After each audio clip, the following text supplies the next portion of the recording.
Welcome to our deep dive today.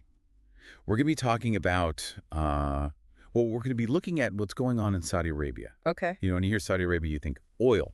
Right. Oil. Yeah, definitely. But they're actually trying to shift away from just being an oil-based economy, Right. towards what they're calling a knowledge-based economy. Interesting. But that's where kind of this paradox comes in.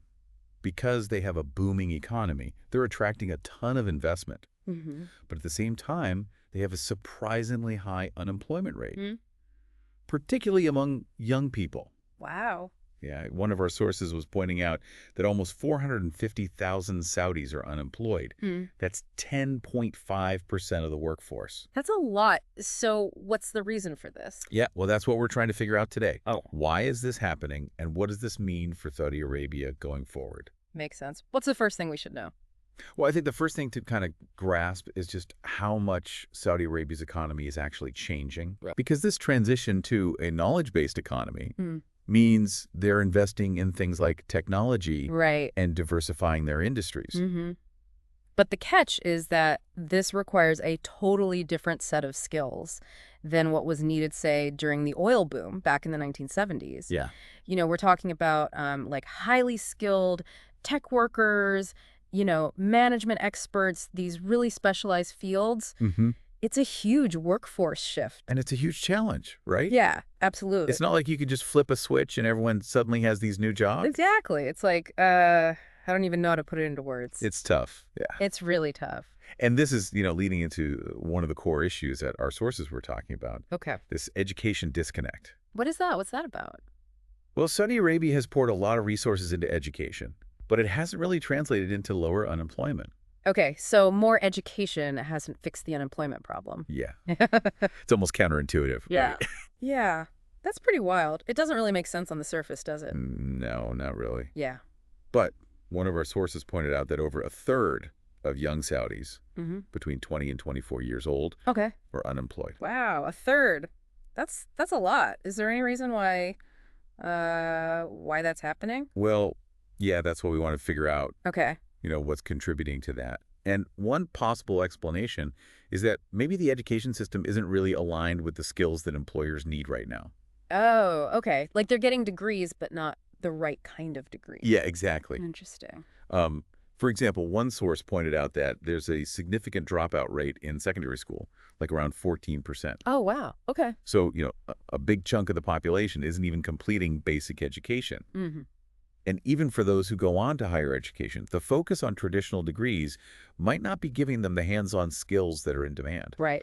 Like think coding, data analysis, digital marketing. Oh, yeah, those more technical digital skills. Wow. Yeah, all those things you can't really learn in a traditional classroom. Yeah, makes sense. It's like you have a toolbox full of hammers, Right. But what you really need are like, screwdrivers and wrenches. Right.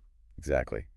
And then, there's another layer to this perception of certain types of work. Oh, interesting. Trades and vocational training, Yeah, even if they lead to good-paying jobs, often aren't seen as prestigious. that's too bad.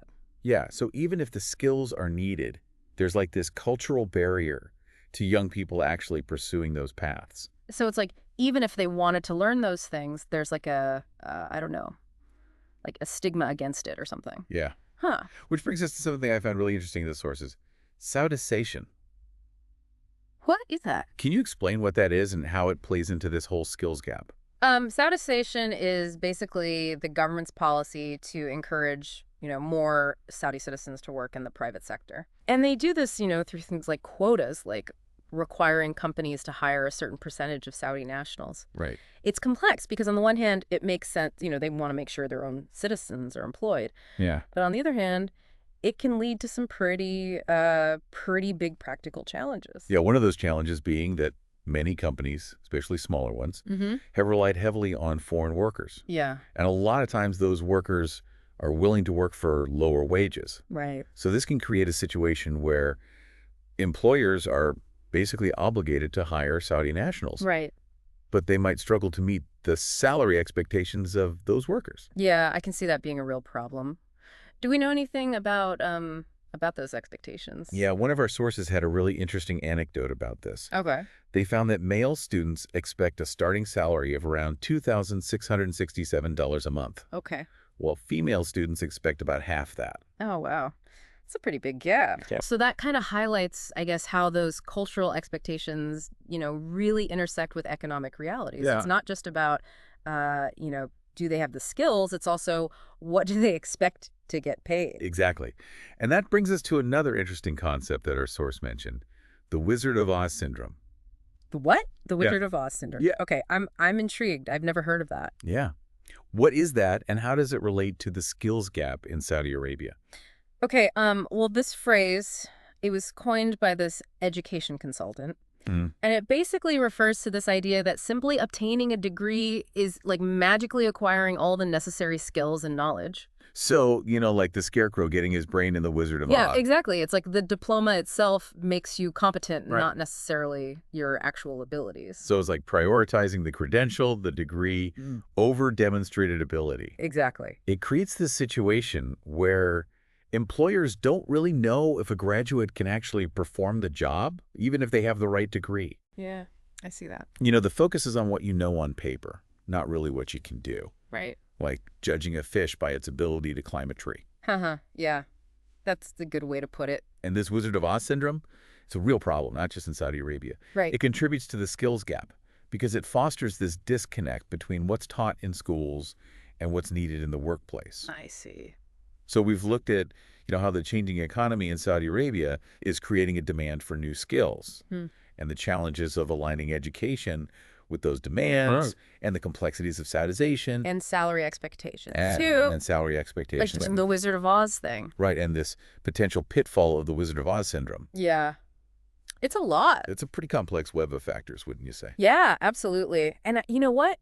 It's really important to understand all of this because it has consequences, real world consequences for Saudi Arabia's future. Like if the skills gap isn't addressed, there could be some pretty serious economic and social implications. Before we get into that, though, I think it's good to kind of reflect on what we've talked about so far. Yeah. What stands out to you as, particularly significant or surprising? Well, honestly, what really struck me is just how intertwined all these issues are, Like, you can't really address the skills gap without thinking about the cultural context or the economic realities Right. and how education can actually help people prepare for, a world that's changing so fast. Yeah, it's not just about teaching people how to code, right? No, absolutely not. It's about making them adaptable, teaching them to think critically and to be willing to kind of embrace these new challenges. Exactly. It's like that saying, give a man a fish Right. and you feed him for a day. Teach a man to fish. And you feed them for a lifetime. And you feed him for a lifetime. Now the river keeps changing course, right? Right. And we need to teach people how to build boats. Yeah. Yeah. Navigate uncharted waters. Yeah. That's a great analogy. Something that came up in our sources was that young Saudis seem to have a strong preference for working in large established companies. How do you see that as playing into this whole skills gap issue? Yeah, that's an interesting observation because it raises questions about, their risk tolerance, Right. their entrepreneurial spirit, perceptions about job security.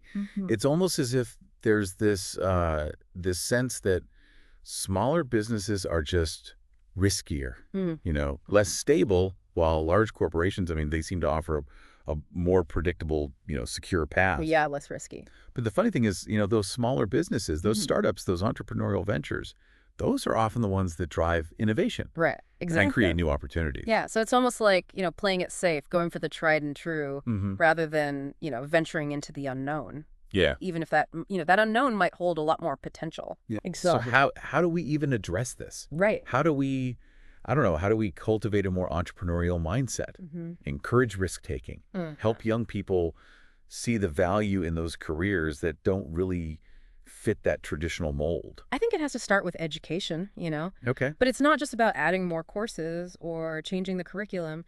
It's about fostering a culture of exploration, experimentation. Yeah. Teaching people to see failure not as a like a mark of shame, Mm-hmm. but as a learning opportunity. Right. Imagine schools encourage students to develop their own business ideas or to collaborate on projects that solve real-world problems. Yeah. To learn by doing rather than just by memorizing facts and figures. Yeah, that sounds great. I think it'd be a lot more engaging too, right? Yeah, I think so. It's moving away from that, that fear of failure and embracing the fact that, success is not always a straight line. It's winding and unpredictable. And it's not just about what happens in schools. Right? Yeah, absolutely not. It's about creating that whole ecosystem Yeah. that supports this entrepreneurship and innovation. So, things like access to funding, Mm-hmm. mentorship programs that can help connect young people with those experienced entrepreneurs. Yeah, great idea. Make it easier to start a business, regulatory environments that support that.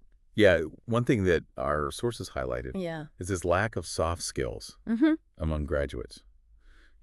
Like what? Communication, Yeah. teamwork, critical thinking, problem solving. Oh, yeah, those really important It skills. seems like those skills are becoming more and more important regardless of what specific job you're actually doing. Oh, yeah, absolutely. In a world where tech is constantly evolving and job roles are more fluid, those adaptable skills, those human-centered skills, those are essential. Right. And, they allow you to collaborate more effectively, think outside the box, solve problems in new ways, communicate your ideas persuasively. Yeah, it's almost like the foundation for any specialized skill, right? Right, right. Like if you can think critically Yeah. and communicate well, Yeah. work well with others, Mm-hmm. you're more likely to succeed no matter what, even if the specific technical skills you learned in school become outdated. Exactly. It highlights the need for a more, I guess, holistic approach to education. Yeah. One that integrates those soft skills into every aspect of learning. Right, not just treating them as separate subjects, Yeah. but like essential components of every discipline. Yeah, exactly. Imagine, a science class where students not only learn the facts, but they also have to, design experiments, present their findings, defend their conclusions in a debate. Yeah, that'd be awesome. Or a history class where, they have to analyze primary sources, develop their own interpretations, and then present their arguments, Yeah. persuasively. So we've identified some key challenges here, right? Yeah, a lot of challenges. The rapid pace of change, Yeah. this need for entrepreneurial mindsets, Mhm. the importance of soft skills. Mm-hmm. What are some, I don't know, what are some potential solutions here? What can they actually do to better prepare their workforce? Yeah, well, one promising approach that's already happening is investing in those vocational training centers and technical colleges. Mm-hmm. Equipping them with the latest and greatest equipment and curricula. Right. Making sure it meets the needs of that evolving job market. So, giving those young people that hands-on training, Yeah. the training that leads to jobs that are actually in demand. And several of our sources mention, collaboration between the government, education, and the private sector. Oh, yeah, that's essential. It seems like everyone needs to be working together to make sure that those training programs are actually useful. Yeah, absolutely. That collaboration is crucial because it ensures that education and training are relevant, Yeah. they're responsive, and, they're constantly evolving to keep pace, With that job market, yeah. It's not enough for schools to teach skills in isolation. They need to be talking to businesses, Right. figuring out what skills are needed, what technologies are emerging, Right. what kind of, workforce they're actually looking for. Building a bridge between education and employment. Right. Exactly. And it's not just about technical skills. Right. It's also about those soft skills we talked about. Right, yeah. Businesses can really help by offering internships, apprenticeships, and mentorship programs. Yeah, get that real-world experience. Yeah. Give those young people real-world experience, exposure to different work environments, and guidance from people who have, been there and done that. Yeah. So it's showing them Exactly. rather than just telling them. Yeah. Yeah. What's possible and helping them develop the confidence and the skills to succeed. But what about those, cultural perceptions around work? Yeah. How do we shift those Mm-hmm. and encourage young people to think about those paths that haven't traditionally been valued? That's tough. Yeah. It's a more complex challenge, and a long-term one, but I think there are things that can be done. Okay. Things like public awareness campaigns can help to, highlight the value of skills-based careers. Okay. showcase people who have been successful taking those paths. Right. Show that you can earn a good living, be satisfied with your career. Yeah. It's about changing the narrative, celebrating those who choose to pursue vocational training, apprenticeships, showing that success doesn't always have to follow that, that same old path. It's about, I don't know, expanding what it means to have a good job. Yeah, exactly. Recognizing the value of, all those different skills and experiences. Yeah. And it's not just about changing perceptions, Right. It's also about providing the infrastructure, the support to make those other paths more accessible, Right. more attractive. And viable. So that means, investing in good quality training programs, making sure that those programs lead to good paying jobs, and creating pathways for people to advance their careers in those fields. Right. Yeah. So it's not enough to just tell people, Right. Consider these other options. Like, Yeah. you have to actually make a system that supports that. Exactly. Yeah. And it's not just about the individual, it's about changing how society thinks. Right. Recognizing all those different skills and celebrating all those different kinds of success. So there are a lot of moving pieces here, education reform, Yeah, a lot of government policies, cultural shifts, right. private sector involvement. It's complex, but, it's something they seem determined to tackle. Oh, yeah, absolutely. And you know what? Their experience here could offer a lot of lessons for other countries, too. Right, yeah, facing those same challenges. Yeah, exactly. Before we get into that, though, I think it would be good to kind of recap what we've talked about. Yeah. What are some of the key takeaways Okay. that our listeners should keep in mind? Well, I think one of the biggest takeaways for me is that this isn't just a Saudi problem, Right. It's global, right? Right. Like economies everywhere are changing and technology is changing everything. Yeah. So we all need new skills, right? Yeah, absolutely. And not just technical skills, but also, that ability to adapt, that entrepreneurial spirit, Yeah. and those soft skills that help you, make it in a world that's changing all the time. Yeah, one of our sources made a really interesting point about how that old model of learn once, work for life, well, that's just gone. Yeah. It's just not sustainable anymore, is it? No, not at all. It's like we need to shift from a knowledge economy to like a learning economy. The learning economy. The ability to learn, adapt, and pick up new skills is what makes you successful. Yeah. I love that. It's so true, right? Yeah. We have to move away from the idea that, you finish learning when you're young. Right. Yeah. It has to be a continuous process, something that's just woven into our lives, our careers. Yeah. And that changes how we think about education, right? Yeah. How businesses think about training, how people think about their careers.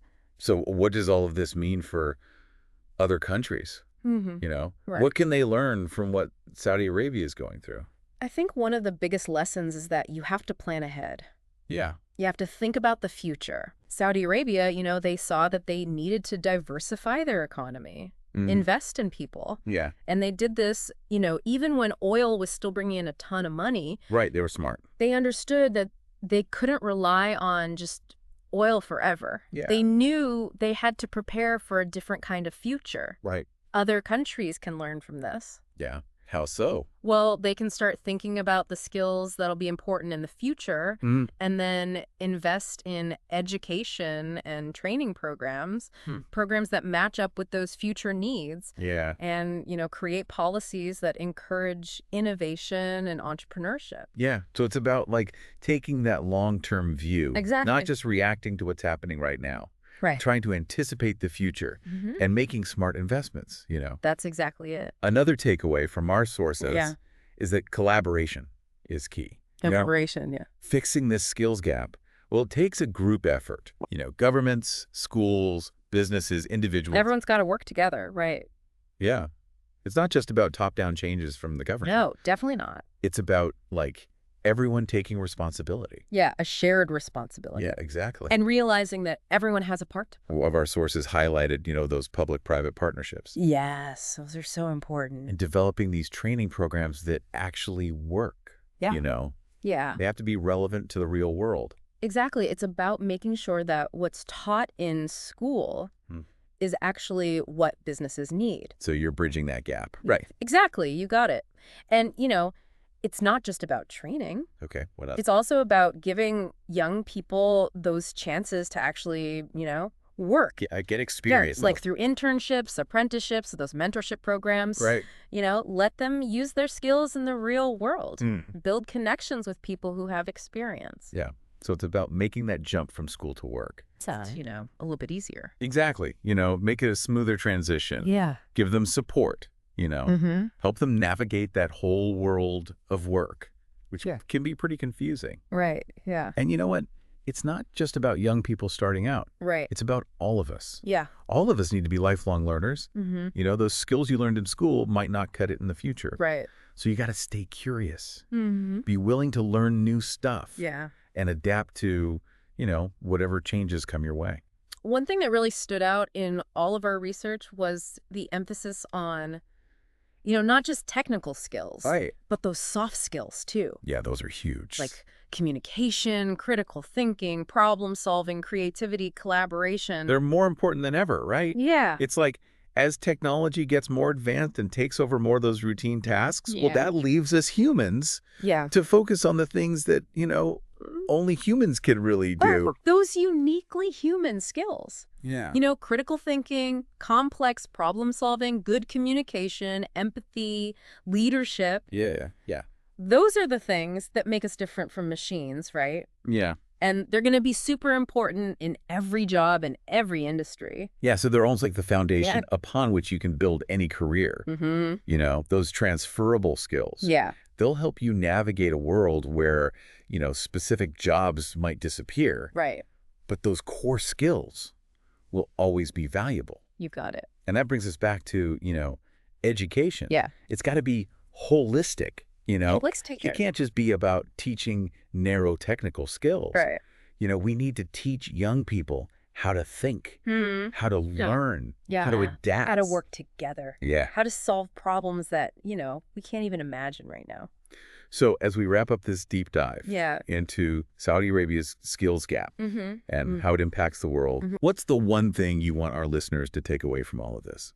I think the most important thing is to remember that the future of work, it's not set in stone, We're the ones who shape it. Yeah. Through the choices we make, the investments we make, and our dedication to keep learning. Right. The skills gap is tough, sure. Yeah. But it's also a chance to rethink how we do education, how we do work, and how we grow as individuals. Yeah. It's a challenge, but it's also an opportunity. Exactly. By being adaptable, by being creative, by investing in people, we can create a future where everyone has a chance to succeed, Yeah. A world that's always changing and full of new possibilities.